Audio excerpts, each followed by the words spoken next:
What is up, Rubber Duckies fans? Welcome back to episode 5 of the Duck Pond. A lot in store this past week, even more coming up in the future. As always, I am co-hosting with my D partner and fellow Rubber Duckies member, Peter Buffon. Peter, how was your week? How's everything going? A little bit of a slower week for games, which I'm fine with. I only had to work 5 games this weekend, which is great. Other than that, Sabres suck, but we'll get into that a little bit later. And trying to drown my sorrows in whatever this German beer I pulled out of the fridge. Yeah, no, I had a pretty easy weekend. 2 games at RIT, 2 games at Riverworks, followed by a women's game on Sunday, which was good. It's a good money weekend, but a lot of traveling, which kind of took a toll on me. Did you work that Niagara D3 game at Riverworks? I did, yeah. I was there a couple hours before you, so. Yeah, I had that infamous YouTuber Bryce K. Oh, okay. Plays for U Tampa was playing on Saturday night and recording on Friday, so I got featured on the YouTube as your nice local linesman. I mean, they could have tagged the duck pond. I mean, I know. rolling on us. I know. Anyway, let's get into a couple things to start. First off, did you see they released the video of those 6 guys jumping biz like an hour ago? Yeah, I did see it briefly when I was on my way home from getting beer. That's awesome. I mean, it's I don't know. You know, it's grainy security footage, but I thought I'd just bring it up because I saw it out there. Other than that, a couple big trades this week. Jacob Trouba going to Anaheim. What else was there? Oh my God, there was one more. Oh, and Gorgiev leaving Colorado. Gorgiev. Yeah, not surprised by either. Both were kind of being shunned out of their teams. I mean, I know that the Rangers and Trouba have had issues in the past, and then obviously Georgiev not off to the start this year as that he wanted. And hopefully he can find new light in San Jose. I know Blackwood was playing pretty well for them given the circumstances in San Jose, but both major guys looking for new changes, and I think it's going to be good for both the team and the players themselves. I mean, we just saw Gorgiev last week in that absolute drumming they put onto the Sabres. I mean, it didn't. If you look at the score, it doesn't look like a drumming, but mentally it was. He let in 4 goals on 6 or 8 shots. Yeah. So Georgiev definitely wasn't part of that big comeback, but and I think the night prior he saved 11 of 16 shots, like a couple days before. So not off to a great start this year, and I think that's what's leading to the trade. Yeah, let me take a look right here as I'm pulling up his stats. Buffalo, 4 goals on 8 shots. The night before, or a couple nights before when they hosted Edmonton, 3 goals on 31 shots. 4 on 23 a couple days earlier against Dallas, and then 1 for 19 against Vegas. So I kind of like a lot of things we're seeing here in Buffalo. He's just pretty streaky, to be honest with you. Yeah, he's even Buffalo though. I mean, you're not seeing those numbers come out of Luukkonen or even Reimer. Most of the time, Sabres are significantly outshot. No, I know, but it's just. I mean, we'll get into. Trust me, we have a lot to talk about for the Sabres anyway. That'll probably be this whole second half of this podcast, but. Let's talk about Jacob Trouba a little bit. Someone I think the Sabres definitely should have targeted. I mean, he would have been the big body defenseman on the back end. Pair him up with Owen Power, then maybe that actually would have been a solid pairing. Maybe even teach him a little bit. Heaven forbid they get someone to teach him. Yeah, no, I think he would have been great, but as everyone knows, that we don't have palm trees and we've got taxes, so. He's not going to be someone that we're going to try and get here. I mean, he's already used to the taxes and no palm trees. I mean, he played it for the Rangers. But think about it, like Rangers have a chance every year to make the playoffs. Rangers have that chance to make the playoffs. They're an original 6 franchise, whereas the Sabres, they haven't made the playoffs in 13 years. Like, no one's going to be like, yeah, Buffalo's a destination city. No, and not to say there's much for Anaheim either, but at least they have palm trees. Yeah, I mean, and he could slum it around with Trevor Zegras because we all know he's not going anywhere for the international stuff, just like Truba. So at least he has a Exactly. buddy to hang around with. Yep. Um, so with that, uh, j- is that the last piece I was going to talk about? Yes, it was. Oh, actually, no. Considering trades and trade rumors, did you hear these Brady Kachuk rumors? I did. I wouldn't be surprised, but I would also be surprised. He's the captain of their team. He's somebody that has kind of started to turn Ottawa around, even though Ottawa still isn't that good. Um, and I want to see Brady winning just as much as I wanted to see Matthew winning. Two American boys, and I'd be super pumped if he went on to a team that was a contender. Yeah, I mean, from what I'm seeing here, the strongest rumors link him to the Rangers. So this could be another, I don't know, it could be another Zibanejad situation. See if the Rangers Yeah, can take the Suns for another walk. But the Rangers did also just lock up Shesterkin for 11.5 million a year. So yeah. I'm not exactly sure what Kachuk's contract is, but that would most likely involve Ottawa eating a good amount of that contract. So, Oh, and hey, it's all depending on what they get back too, right? Like, mhm. I mean, what assets do the Rangers want to give up to get somebody like Brady Kachuk? Because as of right now, Rangers don't really have that many assets. Let's take a look here as I pull up Kachuk's contract. I'm going to He's say he's make in the sevens, a little sevens, bit, eights. yeah, 8-2, 8-2 a Yeah, year. Let's take a which look. which which is doable, but you say they take 50% of that. I mean, he's only playing Kachuk 4 million a year, and on the Rangers, he's definitely going to be better. Not that he doesn't have good pieces to play around him with Tarasenko, or not. Tarasenko's not there anymore. Claude Giroux, and um, Mhm. I don't know. I mean, having him leave to go to the Rangers, I don't think that would be something that he'd be totally down for. Yeah, I mean, he seems like that guy that would be, bought into the team, bought into the Absolutely, yeah. philosophy and organization. And for the record, the Rangers are sitting with about 7.1 million in cap space. So they would need a little bit of help from Ottawa to try to pull through or do some. I mean, they could probably, even with that, they could do a little bit of a little weaseling their way around that cap to fit them in if they were gonna go for it in the first place. Which, to be honest with you, I'm kind of on your side here. I don't see them going really going in on that trade. Again, I don't see Brady seems like that guy that wants to stick it out with a team. And Ottawa's not half bad. They're not a good team. They're not a bad team though. They're that middle of the pack. They're what the Yeah, they're a Sabres lot were. like the Sabres. They're what the Sabres Exactly. should be. Yeah, a little more consistent. They'll win one, lose one, win one, lose one. Where the Sabres will win four and then lose seven. Like as Will said, we're gonna get into that, but holy shit, man. Yeah. So your Bruins on a little bit of a run here, 4 games in a row. Yeah, looking good after the firing of Montgomery. And I Hmm. think part of that is Montgomery was scared to play certain players like a Mason Lohrei, a young, unproven defenseman, for risk of losing his job. And now that Joe Sacco's in, he's taking those risks because what does he have to lose? He's the interim head coach. If they win, they win. If they don't, they don't. Um, so the Bruins on a little tear right now, and they actually play tonight against Winnipeg at 8. Hmm. Um, That should be a Another good one. game that I'll be watching. So Bruins starting their Western Canada swing. I think they've got 5 games on the road, and then they'll be back in Boston around Christmas time. I think we said that next time they're in Boston is against the Sabres. I'm pretty sure. I think we covered Yeah, that I think it's last week. December 22nd, something like that. 21st.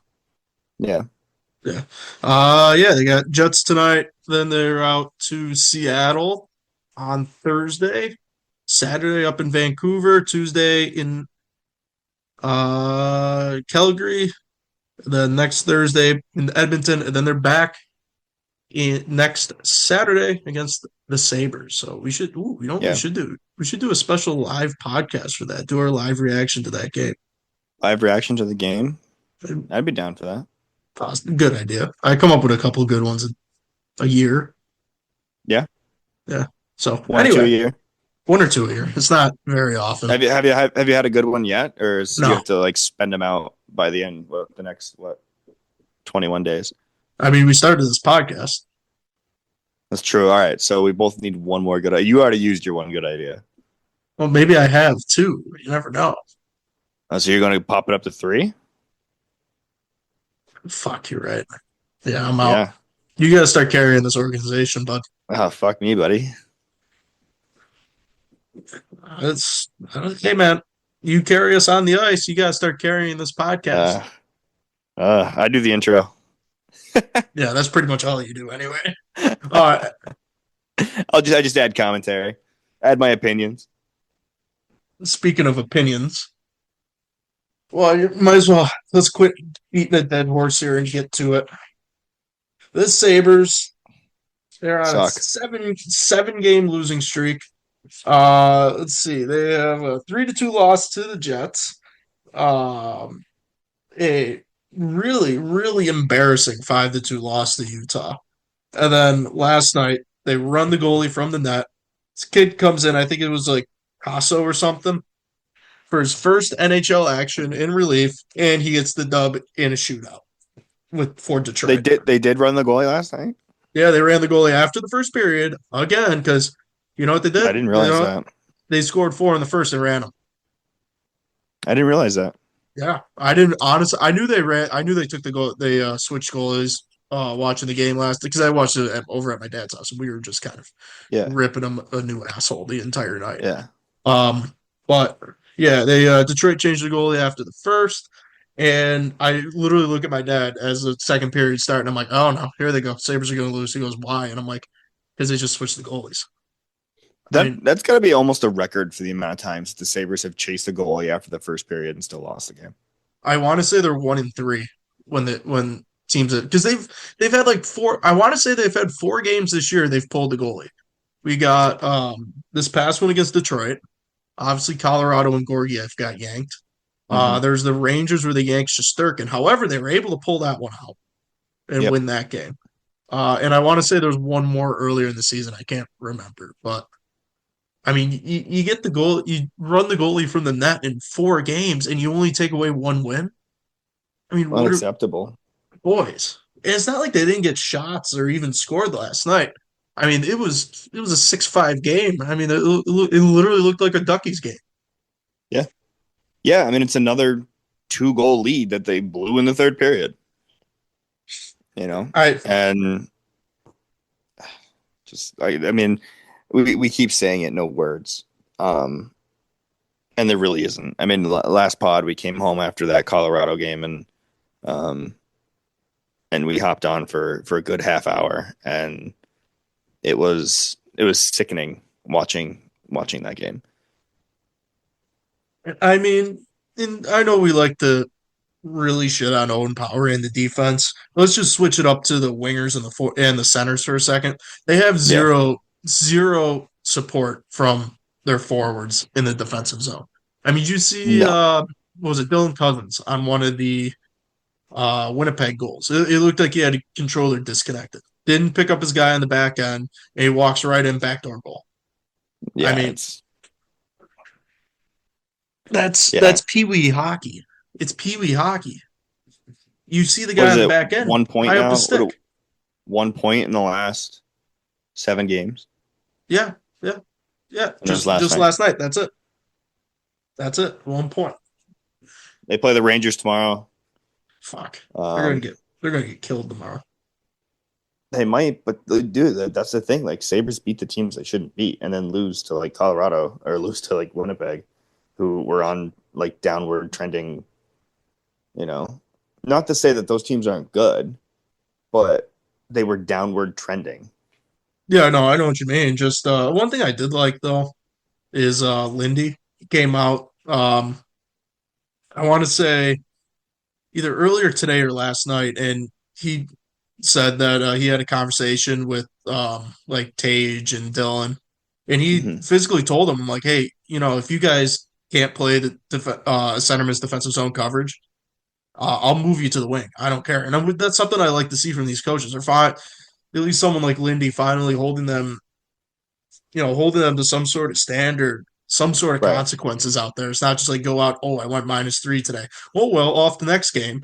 No, he's really taking away ice time, taking away responsibility from these guys, moving them to the wing. Yeah, but if you do that, then you need to communicate with your general manager and get a top center in there. I'm to be fair though, Jason Zucker's been Jason just Zucker's on been a tear. amazing. Yeah, I've loved He's been that. amazing, but he's a fourth line guy that is overperforming. I know, and he's not going to be able to hold Yeah. that through the season. But I mean, at least that's someone really that can play center and probably should play center with like Thompson or Cousins on the wing. Will he? No. Even with these conversations we're having of moving Tuckin or Cousins to the wing, he won't. But you Yeah. need someone like that, or like a McLeod or Kubel. It's the Beck Malenstein and Abe Kubel last night were hitting everything that moved, and I absolutely loved it. Yeah, I mean, that's something that they need to do. But like, I don't know. I think Kevyn Adams needs to actually go out there and do something. Like he did nothing in the offseason. He signed a couple guys. But overall, he did nothing in the offseason. And here we are again, mid-November, into December now, and the Sabres are still non-contenders. I mean, there was a good quote in his press conference. We get a little bit into that now. Why not? When asked about the underperforming of the team, he goes, his quote is, you can't make the playoffs on December 6th." Okay, sure, but you sure can get eliminated from the playoffs on December 6th. Because Yeah, absolutely. no matter what they want to think, it's like, oh, this is still early in the season. No, it's not early in the season. Number one, you're almost halfway through your schedule. Number two, these games at the end, when you're 2, 3 games out of a playoff spot in March, these are the games that are going to come back and bite you and be like, oh, we should have won these games. We should have won that game.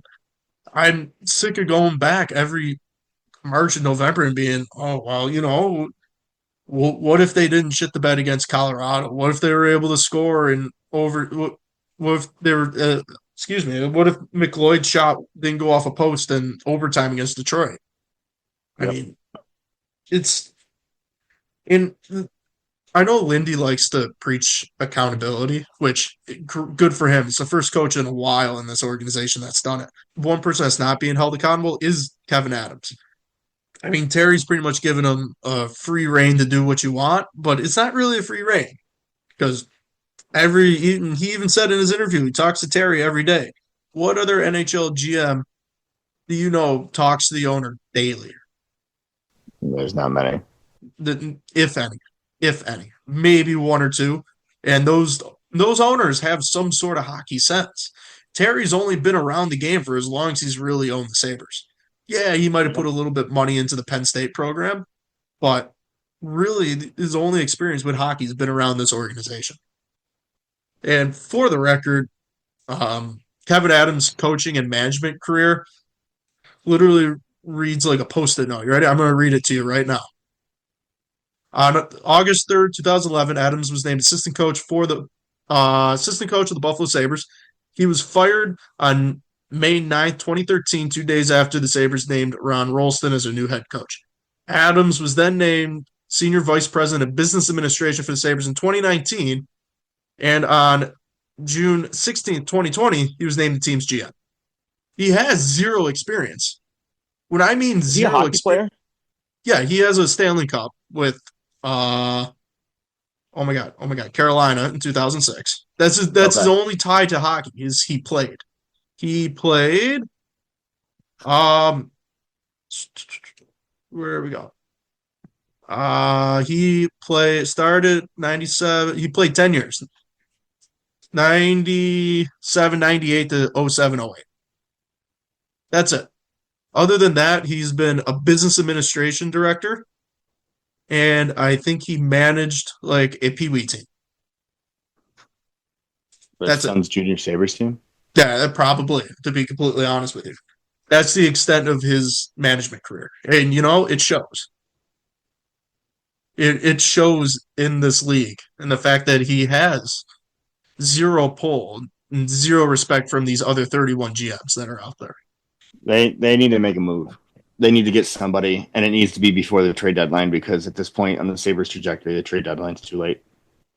I I completely agree with you. Just they're not going to get anyone effective enough for it. However, I will say the rumors that Dylan Larkin and Patty Kane are unhappy in Detroit come as a pleasant surprise because those would be two guys I would like for the Sabres to target.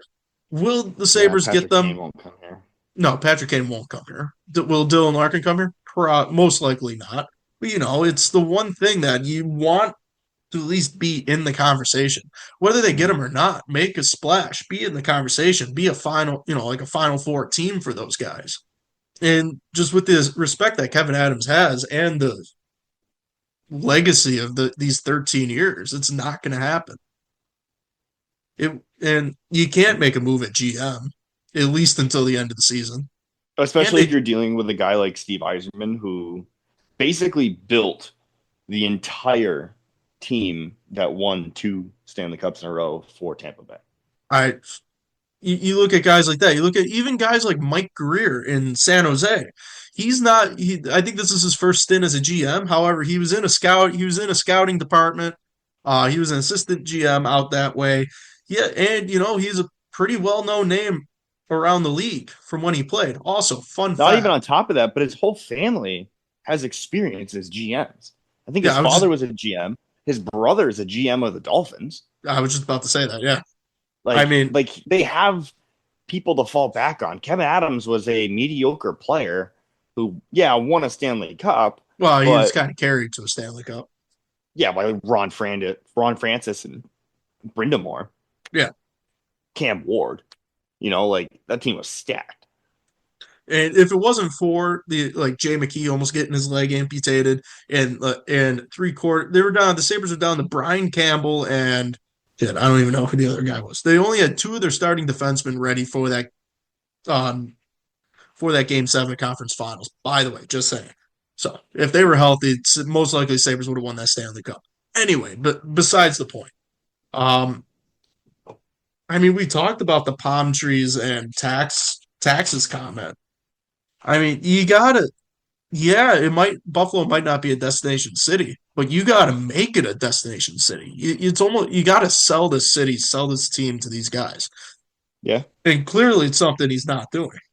Who wants to be in Minneapolis, Minnesota, or who wants to be in Winnipeg or Edmonton in the winter, I right? mean, Those guys yeah, can sell those teams. Buffalo's not that bad during the winter. no, compared to Edmonton or Calgary, Like, yeah, we get a lot of snow here, but it's not that cold. no, not at all. It's what? It's December 10th today. It's almost 50 degrees out at 7 o'clock at night. Yeah, and to be completely honest with you, most of the city doesn't get the most of the snow, and where most of these guys live, which is up in Clarence and Williamsville, it doesn't get the largest amounts of snow either. So No, that's you'll get completely out the one or window. two snowstorms a year.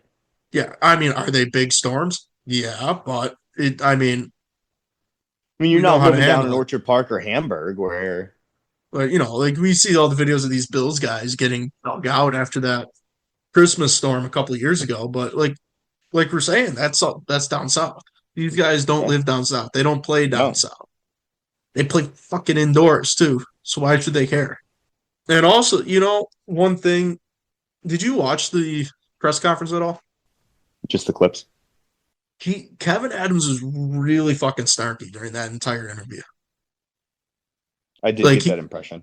he started the thing was like, "Oh, hey, you asked for me, so here I am." Like, granted, yes, it was a media requested press conference, but that was literally a direct quote. He goes, "Well, you guys asked for me, so here I am." It's like, what are you doing, bro?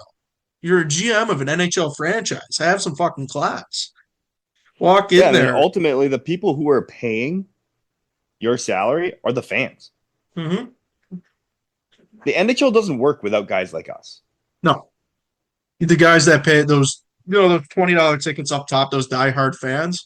That's where really the league and the teams make their money. Yeah, you get your season ticket holders who are putting up thousands of dollars a game, but those guys are always going to be there, or those tickets are going to be sold. But especially in a small market like Buffalo, that's only maybe half of the stadium that are season ticket Yeah. holders. It's the blue collar guys, the guys that come to every couple games when they can. That's really where you're going to make the money, because those are the guys that are going to buy the merch, buy the tickets, go up, get stuff for their parents or for their kids. You know what I mean? They're trying to make it an event. Maybe you only do maybe you have 2 or 3 kids. You can only get the one game a year. You want to make it an event for them. You're going to make more money off those guys than you are, honestly, than you are off a season ticket holder. Because, as season ticket holders, we're going to go to our games, we're going to get a couple beers, and we're going to go home. That's about it. We're not going out there. I don't really wear Sabres merch. Exactly. I don't buy any. I bought this fucking koozie because I needed a koozie at the game, though. This was $9 in 5 games I've been to this year. That's what they got out of me. And then beer. Well, you got to also remember the beer, their profit margins on beer are probably pretty slim as it is. Oh, no. No, not with the $18 beers. You're right. No, yeah. I mean, they buy them for like $1 a beer. Yeah, that's fair. Anyway, and then they sell them. Yeah, but really they're making the most money off of merch. And if you can't draw in those types, the types of the families, really, those are going to buy the most amount of merch. And being snarky like that at the media is really, I mean, he's already this massively disliked as it is.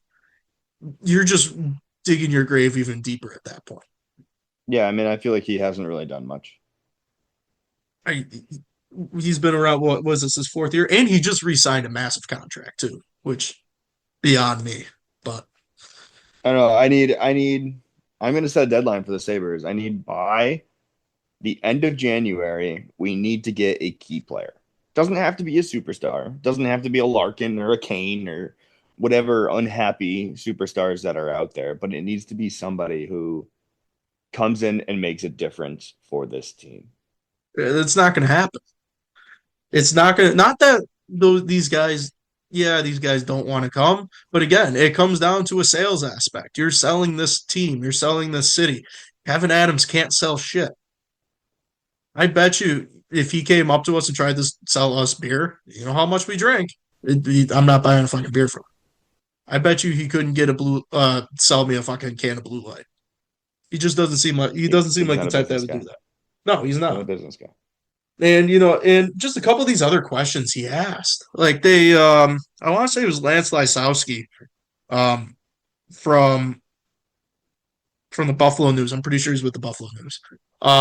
He asked a question about how young this team is. Obviously, they're the youngest team in the league, and his response was, "Well, I'll sign Craig Anderson, then you wouldn't be asking me this question." That's a direct quote. You can look it up. That's a direct quote from his press conference. I mean, how about just answer the fucking question? Get to the brass tacks of it and answer the fucking question. Yeah, so you have who's our oldest player right now? Is it Reimer? It's either Reimer or Zucker. I'll look it up right now. See, Jason Zucker is what, 32? Is that what we said?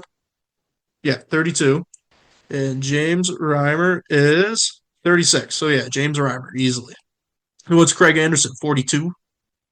Now he is, yeah. Yeah, I don't think 42, 43. I don't think that 6 years is going to put that much of a dent into your average age, Kevin. Is he working Sabres front office now, Craig Anderson? He was last year. I haven't heard anything since last year. I heard he was at least around the team, helping out with Levi and UP, helping with the goalies and stuff. But other than that, I haven't heard anything about Craig Anderson. It's like he fell off the face of the earth, which, of course, looking at the Sabres organization, probably isn't that far off the mark. All right, enough of the Sabres talk. Let's move on. This is getting depressing. Talk about some college stuff and go to Duckies? Yeah, we could do that.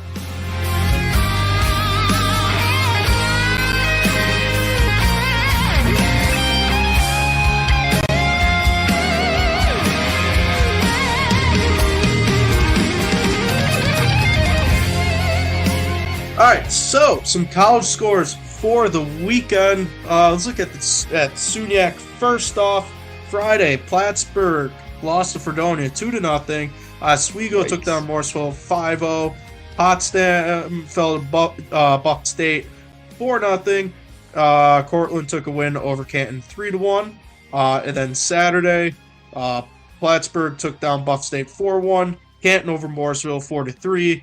Potsdam fell to Fredonia 4-0. And the Oswego Cortland game actually got postponed. That'll be played on January 25th. Any comments about the Suniac scores? Plattsburgh losing to Fredonia is yikes. Yeah, that's a big one. And I think this might be Buff State's first conference loss, right? Yes, I believe so. Buff State's good this year. I know, surprisingly, which I love to see. Yeah, I mean, it's good for their program. As a school that is kind of trending downhill, it's huge for them. Yeah, they are. Yeah, this is their first conference loss. They're 5-1-0 in conference, sitting with 10 points, 1 point in front of Oswego. Right behind them is Cortland with 8, Fredonia with 6. Plattsburgh sitting tied with Fredonia with 6, right about middle of the pack. Then Canton, Potsdam, and Morrisville in that order. And those are your Suniac standings for this week, at least. Anything else about Suniac before we head over to some Atlantic hockey? Nope, that's good for me. All right, let's take a look at some Atlantic hockey. Holy Cross taking down AIC 1-0 on Friday. Bentley over Mercyhurst 3-2. Robert Morris, big victory against RIT 7-3. Sacred Heart taking down Canisius 4-2. And Niagara flying all the way out to Colorado, take down Air Force by a score of 3-2. On Saturday, we got pretty much the same set of games. However, this time AIC took down Holy Cross 3-2. Bentley and Mercyhurst ended in a tie.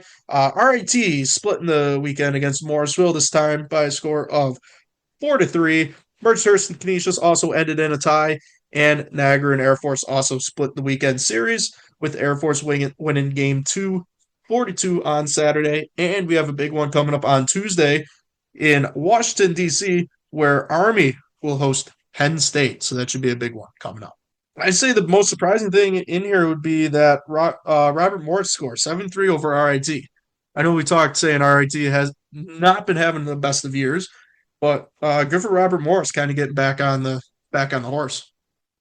Yeah, what did you say for Saturday about AIC? Did they play? Yeah, they beat Holy Cross 3-2. Huh. Why? What do you got?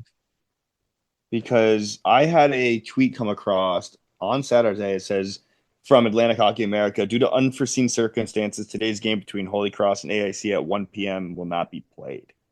You know, I had a weird one because I had to do some digging for that score. So let me just double check that.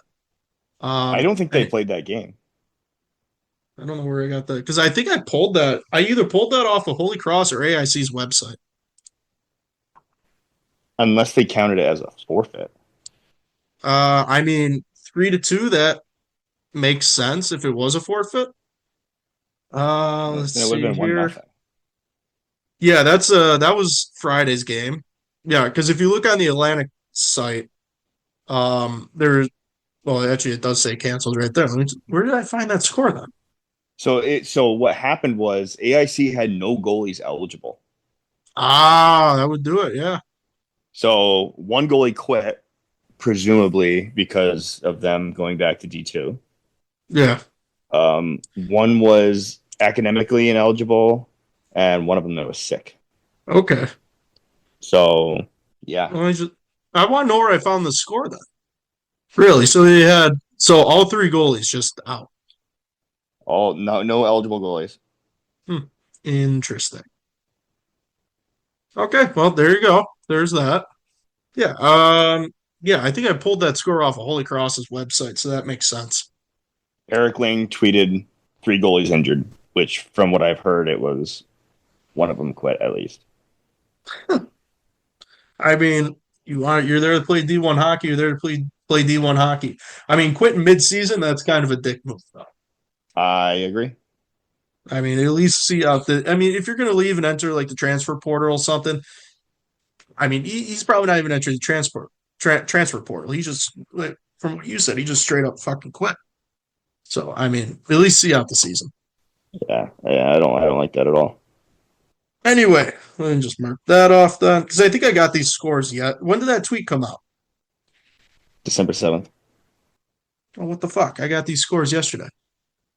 Anyway, besides the point. Let's head over to UCHC real quick so we can take a look at our Geneseo and Brockport scores. You know the only reason I do this segment is because I went to Brockport. It's the only Yeah, reason I I know. do Geneseo and Brockport's scores. I still have a little bit of a soft spot for them. With that being said, though, Brockport took on Nazareth for a 2-game series, and Geneseo was with Utica for a 2-game series. First one on Friday, Brockport fell 4-0, and Geneseo and Utica tied. And then moving it over to Sunday or Saturday, my bad. Brockport beat Nazareth 4-3, and Geneseo took down Utica 5-2. So some Yeah, pretty interesting games uh around college hockey. yeah, Let's see. yeah. A lot of diversity this year. I mean, RIT is not as good. They actually finally got their first home win the other night in overtime. I mean, good for them. Fans been waiting for it. Fuck. Seven. They lost 7 games in a row at home. Jesus. I think they're I four mean, fourteen and 4-14 and one of the season or something like wow. But let's just talk about this AIC thing for a little bit longer. What do you think they're going to do for goalies then? that. I mean, just hope to run the season out. I mean, as you can see, kids are already starting to leave. I mean, suspected. Um, Mhm. which I don't blame them. If you come here for Division 1 scholarship and all of a sudden your program's downgrading, why would you stay? Yeah, no, I agree. But I think the only thing they really could do is potentially, I mean, honestly, really pull guys up if they have like an ACHA club program or something. That's I about don't it, think they right? do. Yeah, I'd say that would be their only other option. Um, we'll see how. Keep an eye out for that. Um, you know, going forward in the season. But let's go to the Duckies. Rubber Duckies to well, kind of your own words here. A little bit of a disappointing win last week. Yeah. Yeah, I don't think we came in with the mindset that we needed. I mean, it does help when guys show up more than 5 minutes before the ice time. Had the Sabres game as a valid excuse. I mean, it is for you because I know you'll come out hot even if you're 4 IPAs deep. Not for Almost. someone like Carl though. I wasn't No, expecting that out of Carl. no, it wasn't a great game for us and we pulled away with a win. We didn't have any letdowns at the end of the game. Um, but yeah, no, it was a win we needed, but not in the way that we should have. So, for all of you that didn't see any of the updates, we took a oh shit, was it 3-2 or 4-3? I can't even remember. I think it was 3-2. 3-2. We took a 3-2 win over Johnny Chimpo last week. Um, like we said, it wasn't our best game, but it's our first tight win, which is good. Yeah. Um, actually winning a game like that is yeah, 3-2. But winning a tight game is big for any because we all our wins have been really blowouts this year. It's 9-2, 9-4, 9-4. We lost 2 games in over. We lost one outright to Palm, two in overtime, and we tied one Yep. along with this win. I mean, we've not played particularly well in close games, but I don't know. One of those one of those runs. What can I say? Yeah. Yeah. I think this week will be a little better. Um, We got Flavortown again, right? Flavortown, yeah. Yeah, a team we know, a team we've seen. What was it? It was our first game of the season. Good old 9-4 win. 9-4. Okay, score wasn't popping up on my computer. Yeah, big 9-4 win. So yeah, we got them, and then we're probably gonna get drummed by fucking fire department the next week. Um, Probably. And then we have OnlyFans coming up after that, which number one, great name. Yeah, Um, day after Christmas. yeah, big World Junior Boxing Day game. What can I say? Yeah. Hmm. I don't know. I'm not seeing too much about these guys. Let's take a look a little bit deeper. It's all right. Why am I looking at OnlyFans? We're looking at Flavor Town. Am I such an idiot? There we go. All right. So Flavor Town. We got we're averaging about 6.1 goals per game. They're averaging about 3.4. We're averaging about 4.5 against. They're averaging a little bit closer to 5. About a tenth of a power play goal per game on each side, and then they're averaging about 4 penalty minutes a game. We're averaging a little bit under 2. Hmm. And as we said, we already took them down 9-4 last time. Goal leaders include David Held, Kyle O'Brien still leading in assist and points and penalty minutes. Yeah, that checks out though. Yeah. Yeah. I honestly we haven't been that undisciplined this year. I think that we've played decently well and kept the penalties to a minimum, and but we're also not drawing calls like we had in the past either. So Yeah. um, yeah, I think this will be a good game for us. I think we'll be fine. Looking at Flavor Town's last couple of games, they actually beat Palm Isle 4-3. Good. Yeah. They lost 7-5 to Black Sheep, lost 3-1 the Hornets, 4-3 win over the Angry Beavers, and a 5-3 loss to the Fighting Bananas in their last 5 games. Compared to us, as we talked about, we had a 3-2 win over Johnny Chimpo, tied Ice Wolves 4-4, an 8-2 and a 9-2 win over the Chiefs and the Hornets, respectively, and a 7-4 loss to Palm Isle. Yeah. That's another one I think we can pull out a win. I think so too. What do you think the keys to the game this are going to be this week? Uh, keeping the lead, not falling apart in the third. That's our biggest. Hopefully we'll have pucks during warm up and water Aiden. bottles. Yeah. See if Aiden actually shows up this time. When he's just not coming on the podcast anymore, is it so that just died out? We're not having him until he actually shows up again. I mean, I don't know. Okay, cool. That You works got for to me. coordinate. You got to coordinate that shit. It's not like I do every other thing for this podcast. You can help out a little bit. Uh, It's above my pay grade. We don't get paid. You don't get paid. Fuck are you getting paid for? I got brand deals. With what? Miller Lite? Yeah. Yeah, sure. Sure you do. But let's talk about this a little bit.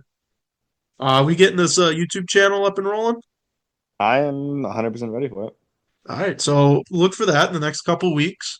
I know exactly what's going up first. Check out our Instagram if you want to see that.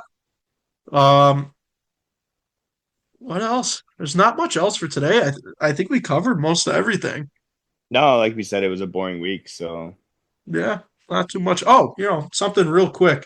Um, have you seen the St. Louis Blues Winter Classic jersey? I have. It looks fucking hideous. Yeah, it's literally the Sabres from 2018. It's the same fucking jersey. Look at them side by side and tell me they're not the same fucking jersey. Yeah, I am picturing it in my head. You're Yeah, right. yeah. Now, here's the question. What's your favorite Winter Classic jersey of all Ooh. time? All time. Just Winter Classic. None of the Stadium Series, none of the Heritage Classics has to be worn in a Winter Classic. I think the Dallas Nashville one, they both had great jerseys. Mhm. And so did Bruins Canadians. I think iconic, the one I think of right away would probably be the baby blue uh The the Pens. baby blue Penguins ones. Yeah, 2000. That's honestly, even though they beat the Sabres in that one in the first one, those had probably have to be some of the best. Those Sabres whites and those Penguins baby blues have to be the best combination of any Winter Classic. I don't know. I think Nashville and Dallas were pretty good too. Nah, man, they were good. I'd put them in like a second or a third, but I think the Sabres and the Pens have it. Best two, at least. And then Bruins Penguins was also pretty good. Which one was that? Fenway 2021, 22. Oh yeah. I got you. Yeah. Yeah, they were pretty good. I will say there's been two at Fenway and then one at Foxborough. Yeah, to be honest with you, I was not impressed neither with the jerseys nor the actual game from that Bruins Montreal one.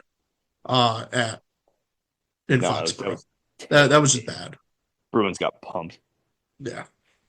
I will say I think Seattle and Vegas had okay. At least Seattle had good ones. Vegas. See, here's my thing with the Winter Classic. Like, I think the Winter Classic should be between two original 6 teams. Okay. Every year, Winter Classic is 2 original 6 teams. You can do the Stadium Series and the Heritage. Heritage can be Canadian. Stadium Series is 2 American teams. I disagree with you with the Winter Classics, but here's my caveat with that. I think the Winter Classics needs to be older teams. It needs to be either, the original 6, the 67, to like maybe the 76 expansion, okay? Just those teams. And then my other thing is the Heritage Classic 100% should only be Canadian teams. I was really surprised when the Sabres got the call for the Heritage, even though they kicked the shit out of them. Even though they kicked the shit out of them. But yeah, I remember I was sitting right here watching that game with my ex. That was such a good game, though. I loved it. And this was before Garnet Hathaway beat the absolute soul out of Dylan Cousins. So, yeah, no, I think I can get with the first expansion era. So like, yeah, you have to be formed 1970 or later, or earlier, you mean? Or earlier, yeah. So that would put obviously the original 6. That's Sabres, Canucks, Philly, Pittsburgh, St. Louis, and LA. That's it, really. The only ones that are left. Yeah. But it also just doesn't make sense for a Florida team to play outside. You know what? At least with the Florida game, the Dallas game, I know there was one in Carolina and the LA Stadium Series in 2014. That was just kind of a, hey, look. At least the LA one was like, hey, look, we can do it, right? And everyone's like, oh my God, they did it. And now everyone's just like, I don't really. It's like watching a fucking football game in 70 degrees in sun. Yeah. Sometimes you want to see the element, especially in a hockey game. You want to see the snow. What can I say? Yeah, you want to see the snow. It's like that's why I'm saying like save the Stadium Series for like teams after that. Not saying they can't get an outdoor game, but like the Winter Classic should be original 6 up to the first expansion era. Yeah, no, I agree with you. I mean, but anyway, I think that will do it for today. We will be back next week, hopefully with a little bit more to talk about. Like we said, it was a little bit of a slower week. See if Kevyn Adams shits the bed again. But yeah, make sure to follow us on Instagram at Rubber Duckies Hockey, on Twitter at Rubber Duckies HQ, and on TikTok. The Rubber Duckies Hockey on TikTok is our handle. Hopefully we'll get an interview for next week. I'll text over it. Little more content. Yeah, I mean, oh wait, no, I can't text you. You're already on the podcast. Yeah, you can interview me as well. That's pretty much what I did this entire time. Anyway, on that terrible disappointment, I guess we'll see you guys next time. Catch us back next week. We'll see you guys.